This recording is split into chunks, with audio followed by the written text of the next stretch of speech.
having coaches all of my life, I know the power of having a coach, but I also understand that, in my own experience, I had to do the work.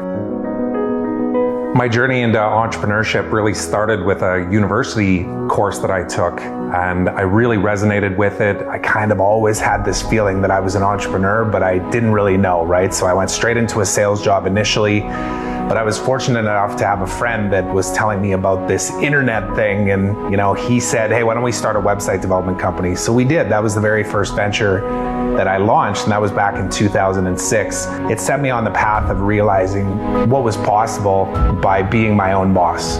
Definitely when I landed on mom's couch, it was a low point. It was a time where I had just recently gone through a divorce. It was a really humbling experience, but also something I'm really grateful for though too, because it allowed me an opportunity to really restart. And she was fully supportive of me, really following my passions and figuring out exactly what I want to do when I grow up. Trevor was very devoted to his work, and one of the reasons was because he was it. He was the one having to support himself. It wasn't like he was working for an employer.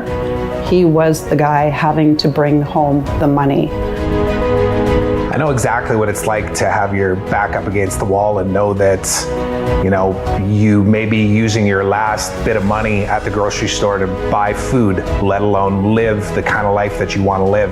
I was able to just push through and to realize too that my mess that I was going through is really my message. There's something powerful there to actually show other people that even in your darkest hours and when you think you can't keep going, that it's possible, but you need to surround yourself with good people.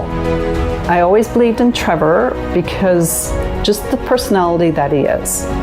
Scott Oldford was somebody that I connected with at a time when I was selling information, and very successfully. We had over 26,000 people go through our programs, but I didn't feel like I was truly transforming those people's lives. There was a piece missing. A lot of people, as entrepreneurs, and when the going gets tough, they give up, and they don't persist, and they don't have the patience. And Trevor is this combination of persistence and patience and just this honesty that I wish was here in our world a lot more.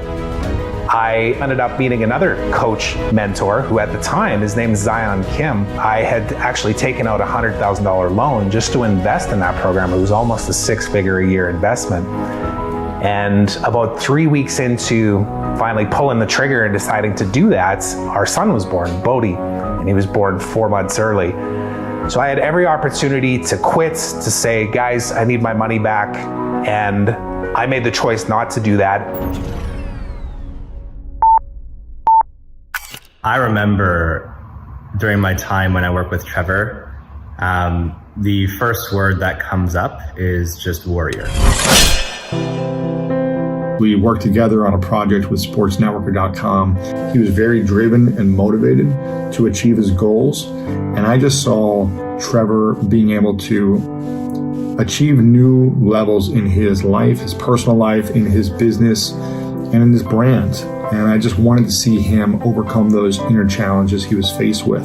What he created, the foundations for the business that he has now, the ones that where he just completely massively up-leveled a business that he's working on, and the one that he's still showing up in service today. That's the person that I'm so honored and deeply honored to call my friend. I think one of the biggest things that I try and pass on to the clients that I work with, and I constantly remind myself too, is that it's important that we get comfortable being uncomfortable. If our clients are in their own way, that ultimately they're not going to be successful. It's really about having accountability, but also having the tools to know, what do you do? How do you actually get into the right state of mind? How do you know what to do on a daily basis so that you can actually scale what you're doing? Because when done properly, it takes time. You have to invest the time, just like you do in every other relationship that you have in your business and your personal life. I love what I do, and it's a blessing to be able to work remotely, to be able to leverage these tools that we have. Hearing about my clients' success is one of the ultimate things in my day. It's pretty exciting. It's almost like watching your kids learn how to ride a bike, right? You see them grow, and there's nothing more fulfilling than that.